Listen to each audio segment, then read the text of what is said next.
The first story, Spirit, Come. It was good that I had brought a warm jacket. Zipping it up as I returned from the guest house back to the campfire in the early morning, I thought. A cold, early spring, and an annual trip with my old company to the countryside. My girlfriend had stayed in the house and decided to go to bed early. But I preferred to sit around the campfire with everyone else. And do you know what happened the next morning? Tyra asked, pointing out the story. Blood, a lot of blood, spilled over the doorway from that closed apartment. Tin. Ugh. Abomination. Chaotic cheers rang out around the campfire as night approached. Measured fatigue could be seen on the faces of the people around me. After Tanya's story, there was a pause. Those sitting around were at a stage when there wasn't much more to say. But they didn't want to go to bed yet.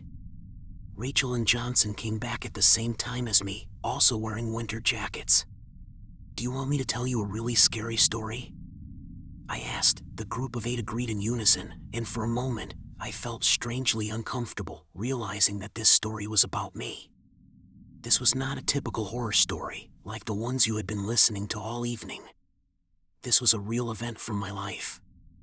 And sometimes, it still scares me, especially when I visit my parents' home.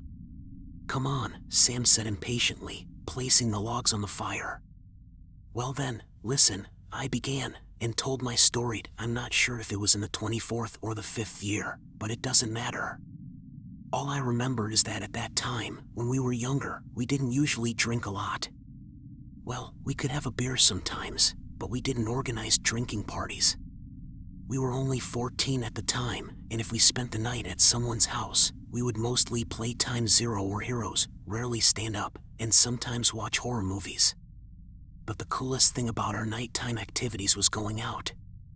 You know what kind of streets we had in the city back then, with no streetlights, and it was really dark outside. The night was creepy, dark, and scary. That day was different, though. My parents were at my grandmother's house for the weekend, and we 3, Calvin and Arthur, stayed the night at mine. We can say that everything went well. We went for a walk, and then they came to my house. They played loud music and had dinner, and then we sat down to play on the console. It would have been like any other day, and by 3 o'clock in the morning, we were going to go out, when Calvin suddenly asked if we wanted to summon spirits. We just laughed, but he insisted it was far from funny and much scarier than an outing. Arthur and I were curious, so we agreed, without much arguing. Then Calvin took some paper and drew a circle, carefully inscribing the entire alphabet on it. He asked me to bring him a large needle and some thread. We searched for them all over the house, making fun of Calvin as we went. After all, we had been childhood friends from the same house. I lived in the 4th building, and he lived in the 1st entrance, and Calvin and I had become friends at school. We found a needle and searched for a long time. We rummaged through my mother's belongings. He put a thread into the eye of the needle and counted something. I don't remember what it was, but he told us it was important. So we put the piece of paper with the alphabet on the floor. We sat around and watched Calvin. He said, "But you see, ain't break the circle. No matter what they say here. Remember, if you summon him, you also need to wish him a good journey. Only after that can you break the circle. Otherwise, trouble may come." Arthur and I were laughing back then at Calvin because he was so serious. What the hell was the call? We were all at camp in the summer. Do you remember all the trips to the intersection and mirrors in the dark? It was fun to scare people at the age of 8. That's why we thought it was absolutely childish. Everything would have remained funny if he had not then handed me this needle and thread. Years later, I can confidently say that it was the most frightening day of my life. After we placed candles on the ground around the altar, we turned off the lights, and Calvin instructed us to say the words "spirits, spirits come" 3 times in unison. Pfft. Rachel, who was sitting next to me, began to laugh uncontrollably. Laughter echoed around the campfire. I too could have joined in, but the experience was far from humorous. Even telling the story made it seem as if I were reliving the horror that had occurred. "You shouldn't laugh," I said immediately. "This is a story with no happy ending," and continued my narrative till we are sitting on the floor. I am holding a needle with a thread in the middle of the alphabet, and Calvin has made a hole in the very center. We say spirits come synchronously, and Arthur and I have fun so far. We look at each other and Calvin looks down. The second time, spirit comes sounds much more confidently, and I feel the thread in my hand begin to tremble slightly, as if I am catching a small fish on a fishing line. The third time, the needle starts to describe semicircles on its own axis, without hesitation. I swear to you, what I am about to tell you is the truth. For the life of me, it happened. Calvin asked, "Are you here, spirits?" And the needle turned without hesitation, going first to the letter E and then to C for a brief second.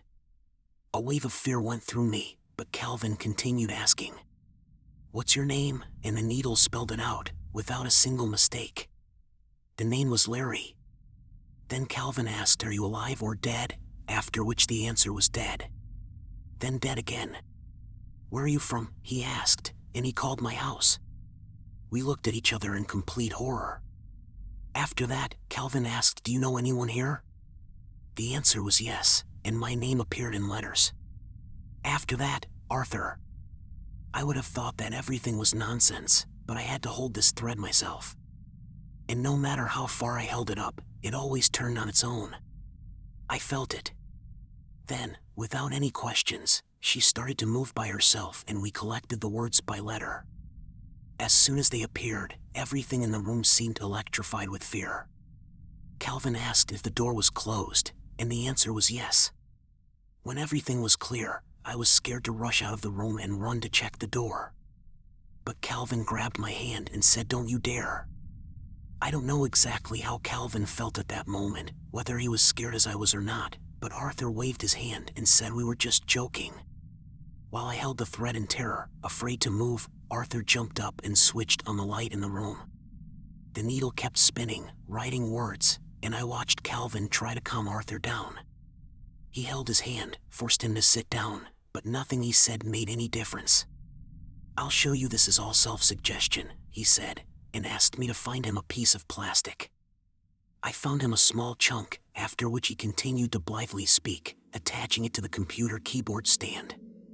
He removed that part, pulled back the chair, and attached the plastic to the stand from underneath, where he quickly threaded a string and placed a leaf with letters. This structure was hanging almost motionless, with only the needle moving in a semicircular path due to inertia. We sat closer and watched with bated breath. For a second, I was even relieved that all of this wasn't true. Arthur happily repeated, you see, and then suddenly fell silent. I saw his expression change as the words were spelled out. In vain for a moment, it seemed to me like the needle had gone into its own orbit and was randomly repeating these words. But then there was no sign of Arthur's earlier doubt. This will be bad for Arthur's grandmother. It will be bad. Then he turned to me, asking me, "Why did your friends offend me?" "Me," he said, "offended." "Did you close the door?" I asked, and the needle gave out the answer, yes. At that moment, I wanted nothing more than to rewind time a few hours ago and do things differently. I began asking Calvin to say goodbye, which caused the needle to go through the word no at breakneck speed over and over. Then Calvin said what we should do next. The answer that followed made every hair on my body stand up. "I'm in the far pavilion. Give me some water." In the far pavilion. Water. Just so you know, I had kids' houses in my backyard, and there were such large pavilions where we used to play as kids. Each one had its own name: near, far, chestnut, etc. We would always hang out in the far one, because it was the farthest away from the yard. That pavilion was clearly visible from my window during the day. After those words, I walked to the window and looked outside into the absolute blackness of the night. I knew that the far one was somewhere out there on the right. I clearly imagined his location in my mind, but there was nothing but darkness outside the window. Calvin said we needed to go. There was no other way to say goodbye to him. No, he's alone. He'll go alone. Alone. From what I can gather, I couldn't even move from the floor. My legs felt like they were going to seize up, and the fear was so great that my hands started to shake, as if it was from the cold. Wait 5 minutes. Water, far away. 5 minutes. 1. Calvin, as though he'd been doing this his whole life, quickly handed me a bottle of water and began dressing me up like a child. He and Arthur brought me to the front door. I was about to unlock it, but the door was already open. I saw that they were also scared, but they seemed sorry for me and relieved that they wouldn't have to go inside. Calvin told me not to be afraid or run, and whatever happened, to not turn around before going back to the house. This made me more scared than before, but there was no way to turn back. I left the house. Everything was dark around me. They say that everything has a limit, but I believe fear doesn't. He kept changing, and it started to feel like my body was on fire with cold fear from the horror I was feeling. My face felt like it was cramping with sharp stabs of fear as I approached the distant pavilion. Pointing the phone at the ground, I walked towards one of the walls and slowly started to approach the door. It was the most frightening thing I had ever seen, watching the light moving through empty space. There was nothing there, it was all emptied. I in a borderline state of mind. I placed a bottle of water on the small table and listened to the silence. The night seemed so quiet that you could hear a train somewhere in the distance, beyond the city limits. After looking around one last time and about to go, I heard a faint intake of breath, almost like a sniffing of the air with a slight whistling sound. From this sound, I awkwardly crouched down and started to move towards the house, feeling something trailing behind me with the back of my neck. It approached without making any noise and stretched towards me. I could feel it in every muscle of my calf, in every hair on my head. I desperately wanted to run as fast as I could, fly towards the entrance and sprint home. Holding my head tightly to my shoulders, I continued walking and felt the mysterious something approach, which I was unable to comprehend. I started looking around my house and noticed a light in my room's window. Then, I saw something that caused tears to involuntarily stream down my cheeks out of fear. 3 silhouettes were clearly visible through the window, with 2 on the side and 1 higher up behind them. I realized that there was nowhere for me to run or go, and there was no escape. I was crying as I slowly walked home. I felt so humanly hurt by the fact that this had happened to me and no one was preventing it. There was no God who would destroy such things on his path, and no one saved me. At that moment, I was completely alone and helpless. As I approached my house, I felt a hand reaching out from behind me, almost touching me, but then it missed me by just a few inches, sending a light breeze over my shoulders. Trembling, I turned the doorknob and opened the door, feeling the pressure of the unknown with my back turned. Trying to avoid turning around, I closed the door and saw the group of guys waiting for me in the hallway. I was embarrassed to look them in the eyes. I was tearful and like I was hysterical. I could not breathe properly. Calvin said he had to accompany that Larry and we went to my room. He said something and we repeated it after him, like a good trip, but the needle was not moving anymore. We sat in shock until the morning. I told them about the third figure behind them, how I almost died from fear while walking home. How something almost caught me, and I heard that muffled breathing with a nasal whistling sound. In the morning, we went out into the yard and lit a fire with a match, and broke a needle. In the faint light of dawn, we gazed at the distant gazebo. I looked there and couldn't find the water bottle. It wasn't there. It seemed like we had gone through so much the night before that there were no questions about what had happened. But the guys somehow disregarded my part in the story. They just tried to dismiss any conversation about what had occurred and change the subject every way possible. But the smallest thing happened next. Arthur called me just before he went to bed a couple of weeks later. I have already mentioned at the beginning of this story that the person we called Larry said that he came from my house and that we knew him. However, over the next few weeks, Arthur and I didn't put it all together in a coherent way. Instead, we simply ignored the situation and moved on. But then Arthur decided to investigate further. He called the person and asked him who he was and where he lived. The person, who we had known for only half a year in parallel classes when we were in elementary school, told Arthur that his family had recently moved to another state. This explained why we hadn't recognized him. Arthur found a photo of the 5 of us at the school stadium, which I had never seen before. It showed Arthur, myself, Sam, Damon, and the Larry. Everything seemed fine, except for the faded spot on the face of Larry in the photo. Sometimes this happens to old photos when they are exposed to heat or light. It's as if someone had burned that area with a lighter. When Arthur saw the photo, he asked his grandmother about it, and she told him the story of Larry's family. They left their city and died in a house fire a year later. However, I was more concerned about another detail. Larry's body was never found after the fire. He was only buried with a number plate, so his identity could never be confirmed. That's the story, I told them, looking at the group around me.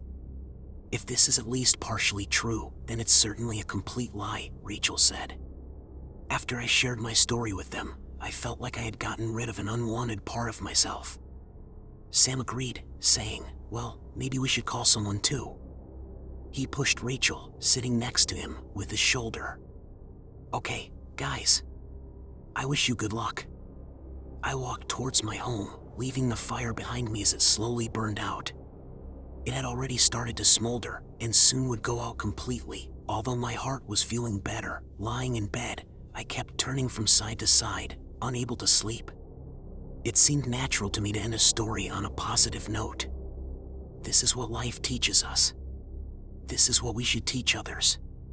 And this is the only way we can protect the world from such a terrible horror. After all, when a true horror reaches out with its dark hands towards you, no one will save you. You have to face it alone. Through the thorns of fear that scratch your face. Through tears and trembling, you must go through it.